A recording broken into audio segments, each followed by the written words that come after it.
And I've been thinking about what can be done to reform these little dog shit countries which have nothing and are going nowhere. And my plan was basically this. All of these countries have lots of public lands. They call them crown lands in ex-British colonies, which Dominica is, single speaking. And most of the island is crown lands, publicly owned, in other words. So I came up with this idea. I said, Kenny, because we were on first name terms by then, I said, why not take one of these mountaintops, take 50 acres, and we'll put it into a company. Now the company has an asset. And now we need capital for the company. So what we'll say is, why not offer an economic citizenship to foreigners? Because at that time, there were people in particular, at that time, about early 80s, Hong Kong and South Africa in particular, that needed a travel document, that needed a second citizenship, a second passport. And we can sell Dominica citizenships to these people for $50,000 a piece. And I said, I think we can sell 1,000 of them with no problem. So he's the director of a bank. I figured he could do the math. 50,000 times 1,000 is 50 million. And this was about the time, incidentally, before the invasion of Grenada, when the prime minister of Dominica at that time, I remember her name, was Mrs. Eugenia Charles.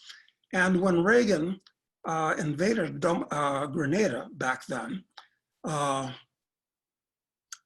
he was not the leader of the multilateral invasion force. The US always likes to, round up some other countries so it looks legitimate. So they rounded a bunch of these nothing nowhere Caribbean islands. So it was a multinational invasion force, ridiculous. But the head of the invasion force was Mrs. Charles, not Ronald Reagan, okay? Little known fact, but a fact. Okay, so anyway, my plan was this. I said, we'll take a mountaintop. Now we got a physical asset. And what we'll do to capitalize it is we'll offer shares. If you buy shares in the corporation for $50,000 to the benefit of Dominica, we will offer you an economic citizenship and a passport. And I was sure we could sell 1,000 of them, no problem. So Kenny thought about this and he liked it. And then as we played this out a little bit more, an idea popped into my head. I said, why stop there?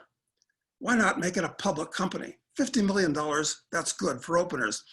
But now, why don't we put all of the crown lands of Dominica, all of this worthless but pretty real estate, into the public company and take the company public in New York, London, and Tokyo. And we might raise $1 billion at that point.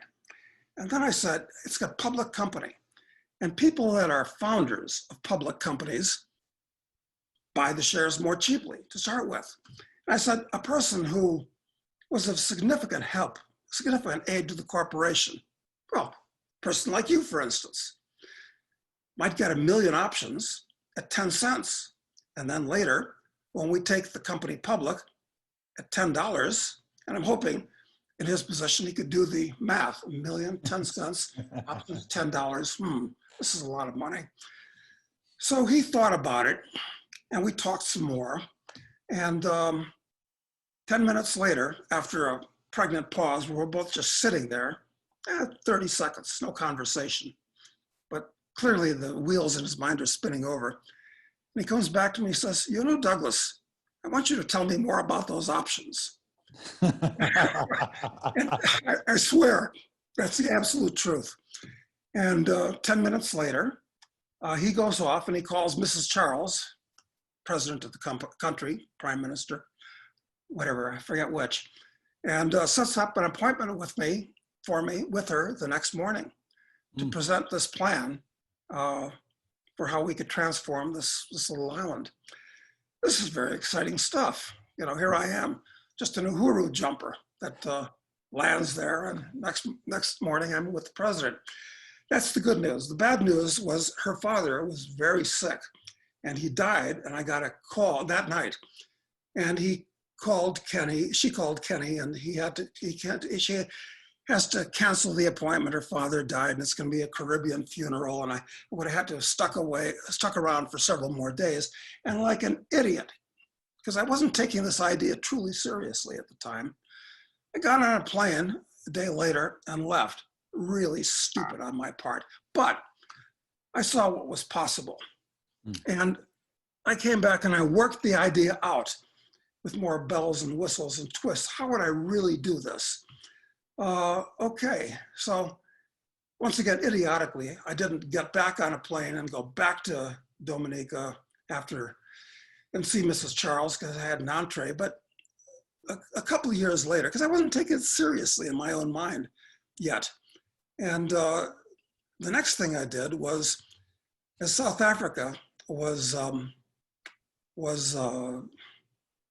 dropping the apartheid regime and becoming another African country, the whites were out, they took the homelands. I think there were 7 homelands, native homelands in South Africa that the white regime tried to make independent and get recognized. And hopefully all the blacks would go to Bophuthatswana and Transkei and Ciskei, and I forget the names of these other homelands within South Africa, which were supposed to become independent entities. So I have good connections, family connections actually in South Africa, and I got an appointment with Brigadier Upagauzo, who was the military dictator in charge of